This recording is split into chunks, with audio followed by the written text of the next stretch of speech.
अस्सलाम वालेकुम नाजरीन, मैं हूं असद अली तूर अपने प्रोग्राम असद तूर अनसेंसर्ड के साथ। आज हम आपको बताएंगे कि फैसल वाडा किस तरह से इस सिस्टम को मैनिपुलेट कर रहे हैं और क्या उनके अब इम्कानात है, क्या वो बचेंगे या नहीं बचेंगे। हम आपको इसके ऊपर कुछ एक्सक्लूसिव मालूमात देने जा रहे हैं।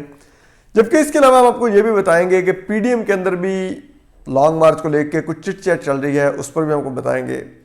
जबकि इसके अलावा हम तीसरी चीज़ जो आपको हम बताएंगे वो होगी कि जो पाकिस्तान का जो स्टेट बैंक है उसको हुकूमत आईएमएफ के आगे किस तरह सरेंडर करने जा रही है। ये भी एक बहुत ही बड़ी खबर हम आपको देंगे। तो आपको सबसे पहले तो बताते हैं कि स्टेट बैंक के साथ क्या करने जा रही है हुकूमत स्टेट बैंक को अब मुकम्मल खुद मुख्तारी देने जा रही है और स्टेट बैंक का अब किरदार सिर्फ प्राइस कंट्रोल तक रह जाएगा। इसके अलावा स्टेट बैंक का कोई किरदार वो हुकूमत के लिए अदा नहीं करेगा।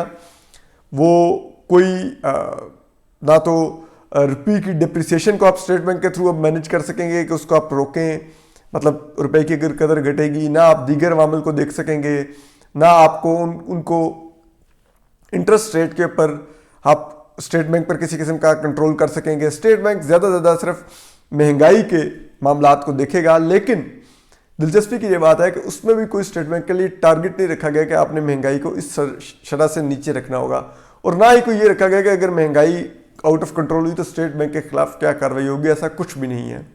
तो ये हुकूमत एक आईएमएफ से मुआहदे के तहत ये छूट देने जा रही है, स्टेट बैंक को आज़ाद करने जा रही है कि वो अपनी मनमानी करे और उस पर हुकूमत का कोई कंट्रोल नहीं होगा। और फिर उसके बाद आप देखिएगा कि इस मुल्क में महंगाई का क्या हाल होगा। जबकि इसके अलावा आपको अब जो दूसरी चीज़ बताएं वो पीडीएम के अंदर भी एक चिट चैट चल रही है लॉन्ग मार्च को लेकर। जो पीएमएलएन है उसकी साइड पर कुछ कंसर्न्स हैं। वो ये हैं कि अभी आपको पता है कि ये मार्च की 26 तारीख है और अप्रैल तक सब ने पहुँचना है। 30 मार्च या 1 अप्रैल तक सब पहुँचेंगे। उसमें जो पीडीएम में जो नून लीग के कंसर्न्स हैं वो ये हैं कि उस वक्त फसलों की कटाई का सीज़न होगा, गंदम की कटाई का, और पंजाब क्योंकि नून लीग का स्ट्रॉन्ग होल्ड है और नून लीग के ज़्यादातर जो सपोर्टर हैं, वोटर हैं, वो या तो ताजिर हैं या ये ज़िम्मेदार हैं तबका है। तो नून लीग की एक कंसर्न है। जबकि मौलाना फजल रहमान जो जेयूआईएफ है और दीगर जो मजहबी जमातें हैं उनकी कंसर्न भी एक है, वो है कि आगे रमज़ान आने जा रहा है। तो उस वजह से वो ये चाहते थे कि धरना ज़्यादा लंबा हो। तो उनको ये है कि रमज़ान आ जाएगा तो हमें धरना जल्दी वाइंड अप करना होगा। जबकि इसी तरह जो पीपल्स पार्टी है उसका लेकिन ये कहना है कि हमने 4 तारीख को हर हाल में जुल्फ़िकार अली भुट्टो मरहूम जो हैं शहीद, उनको जिनको पाकिस्तान की सुप्रीम कोर्ट ने पाकिस्तानी इस्टेब्लिशमेंट, फौजी इस्टेब्लिशमेंट जो जनरल ज़िया के अंडर थी, उनके कहने पर कत्ल किया पाकिस्तानी सुप्रीम कोर्ट ने उस वक़्त। तो उन्होंने उनकी बरसी लाजमी इधर मनानी है पीपल्स पार्टी ने। तो वो भी एक पीपल्स पार्टी इस पर आमादा नहीं है। अब आपको बताते हैं, और ये एक डिफरेंसेस हैं, लेकिन इसके बावजूद जो काफ़िले हैं वो आने जा रहे हैं और वो 26 को ही अब मार्च होगा। लेकिन ये एक अंदर ही एक सरगोशियों में ये एक बहस चल रही है। और कहते हैं कि पिछली जो आखिरी जो पीडीएम की मीटिंग थी उसमें मरीम नवाज और बिलावल भुट्टो में इस पर काफ़ी तफसीली गुफ्तगू भी हुई। अब आपको बताते हैं कि फैसल वाडा का केस। आप जानते हैं कि फैसल वाडा जिस तरह से अब तो सुप्रीम जो इस्लामाबाद हाई कोर्ट है उसमें जो जस्टिस आमिर फारूक हैं, उन्होंने जो फैसला लिखा बड़ा ही एक लिहाज से दिलचस्प है कि वो जस्टिस आमिर फारूक 2.5 साल उन्होंने फैसला नहीं किया, लेकिन अब वो फैसले में कह रहे हैं कि बाद नज़र में इन्होंने झूठा बयान हल्फी दाखिल किया था। तो भाई आप बाद नज़र में लिख रहे हैं तो आप उस वक्त फैसला करते।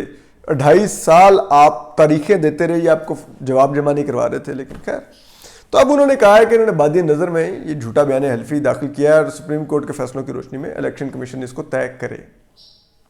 अब वैसे तो केस ये बहुत ही सादा सा केस है और ये 1 तारीख का केस है कि आप जाएं बयान हल्फी उनसे मांगेंगे इसके ऊपर आपने ये सच्चा दाखिल किया था, झूठा दाखिल किया था। वो क्योंकि जाहिर है झूठा उन्होंने बयान हल्फी दाखिल किया हुआ है, आप उनको डिस्क्वालीफाई कर दें। लेकिन ऐसा नहीं हो रहा। 2.5 साल जस्टिस आमिर फारूक ने ये नहीं किया। अब इलेक्शन कमीशन के कोर्ट में उन्होंने बाल भेज दिया। लेकिन इलेक्शन कमीशन एक लिहाज से उस तरह से आज़ाद नहीं है। वैसे तो एक बड़ा वो कहा जाता है कि नून लीग के 2 सेनेटर जस्टिस साकिब निसार ने फारिग किए थे इस वजह से।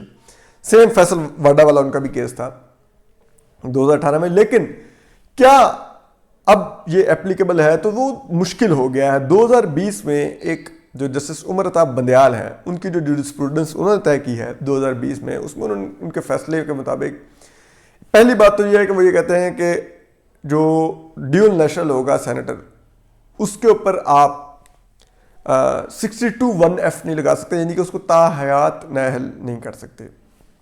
اس کو آپ زیادہ سے زیادہ 5 سال کے لیے ڈسکوالیفائی کر سکتے ہیں. تو وہ تو اب مشکل نظر آ رہا ہے کہ 5 سال سے زیادہ ڈسکوالیفیکیشن اس کے, لیکن اس میں بھی انہوں نے کہا کہ چلیں الیکشن کمیشن جو کر سکتا تھا ڈسکوالیفائی, لیکن اب اس میں بھی انہوں نے کر یہ دیا ہے کہ آپ کسی کورٹ آف لا سے ڈسکوالیفائی کروائیں گے. یعنی کہ کورٹ آف لا کا مطلب ہے کہ کسی عدالت سے یہ ڈیکلیریشن لینا ہوگا کہ فیصل واڈا نے جھوٹا بیان حلفی داخل کیا, اس کے بعد الیکشن کمیشن ان کو ڈسکوالیفائی کر سکتا ہے. اب اگر کورٹ آف لا میں یا تو پھر election commission court of law میں بھیج دے ان کے ٹرائل کا, وہ پھر ایک معاملہ لٹک جائے گا. تو یہ تھوڑا بڑا مشکل ہو گیا ہے. صرف ایک چیز ہے کہ اس جھوٹے بیان حلفی کو لے کے جس پر الیکشن کمیشن بالکل ان کو ڈسکوالیفائی کر سکتا ہے, لیکن اب یہ کورٹ آف لا والی ایک ایسی شرط ہے, یہ ایک بڑا ٹرکی معاملہ ہے اور فیصل واڈا یقیناً اس کا فائدہ اٹھانے کی کوشش کریں گے. لیکن اس میں جو چیز جو اداروں کے لیے لمحہ فکریاں ہونی چاہیے وہ یہ ہے کہ اس شخص, ایک جھوٹے بیان حلفی والے ایک شخص کا جو صرف اس لیے سینیٹر ہے کہ وہ کچھ ایسے لوگوں کو کچھ ایسی خدمات مہیا کرتا ہے, ان کے کچھ ایسے شوق پورے کرتا ہے, کچھ با اثر اداروں کے لوگوں کے, حضرت عمران خان کے, کہ وہ اس کو بچانے کے لیے اس حد تک گئے ہیں کہ پورے سسٹم سے انہوں نے کھلواڑ کر دیا ہے کہ پورا ملک آج دیکھ رہا ہے کہ ایک شخص نے جھوٹا بیان حلفی داخل کیا, اس کو 2.5 سال ایک ہائی کورٹ اس کے خلاف فیصلہ نہ دے سکی, اور اب وہ قومی اسمبلی سے استعفیٰ دے کے سینٹ میں چلا گیا کھلے عام کہ ہاں میں نے جھوٹا بیان حلفی دیا تھا تو مجھے ڈسکوالیفائی کر دیں تو میں سینٹ میں آ جاتا ہوں, اور وزیر عمران خان نے اس کو سینٹ میں بھیج دیا. تو یہ اتنا خوفناک ہے یہ پہلو کہ پاکستانی جو نظام انصاف ہے اس کی عمارت زمین بوس ہو گئی ہے.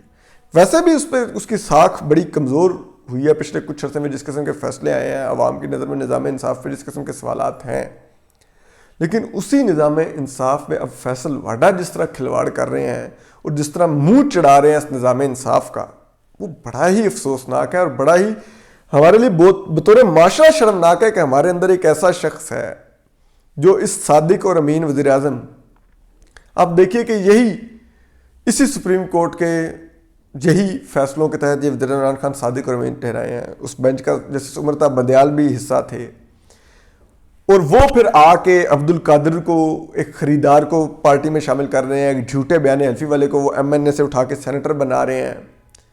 تو آپ خود سوچئے کہ کیا رہ گیا. تو اب وہی فیصل واڈا کیا انہی جسٹس عمر عطا بندیال کے ایک اور فیصلے کا فائدہ اٹھا کے پھر وہ مزید بچ جائیں گے. تو پاکستانی نظام انصاف کی ساکھ کہاں پر گئی, پاکستانی پارلیمان کی ساکھ کہاں پر گئی کہ ایک جھوٹا بیان حلفی, نون جھوٹا بیان حلفی دے کے وہ شخص اب سینیٹر کا روپ دھار کے بیٹھا ہوگا سینٹ کے اندر, پاکستان کے ایوانوں کے اندر, پاکستان کی کابینہ کے اندر, اور اس حکومت میں جو خود کو کہتی ہے ہم ریاست مدینہ چلا رہے ہیں اور ہم صادق اور امین لوگ ہیں. تو اب سوچئے کہ یہ پاکستان کے ساتھ کیا ہو رہا ہے, اور یہ فیصل واڈا کر رہے ہیں. ایک فیصل واڈا سالا پورے سسٹم کو بنا گیا. تو اب خود سوچئے بڑا ہی افسوسناک ہے. تو ہم دیکھتے ہیں کہ اس پہ آنے والے دنوں میں پاکستان کی عدلیہ, پاکستان کی الیکشن کمیشن, پاکستان کی پارلیمان کیا کرتی ہے, پورے ملک کی نظریں ہوں گی اس کے اوپر. اور کیونکہ فیصل واڈا پروگرامز میں بھی جاتے ہیں, ہم دیکھتے ہیں کہ پاکستان کے اینکرز ان کو کس طرح بلاتے ہیں. بڑا ہی افسوسناک ہوتا ہے ہمیں دیکھنا, کیونکہ وہ کچھ اینکر سے انہوں نے دوستی لگائی ہوئی ہے اور ان کو بھی وہ کچھ خدمات مہیا کرتے ہیں, تو وہ پھر ٹاک شوز میں آتے رہتے ہیں. تو دیکھتے ہیں کیا ہوتا ہے. بہرحال اپنا خیال رکھیے, سلامت رہیے, اللہ حافظ.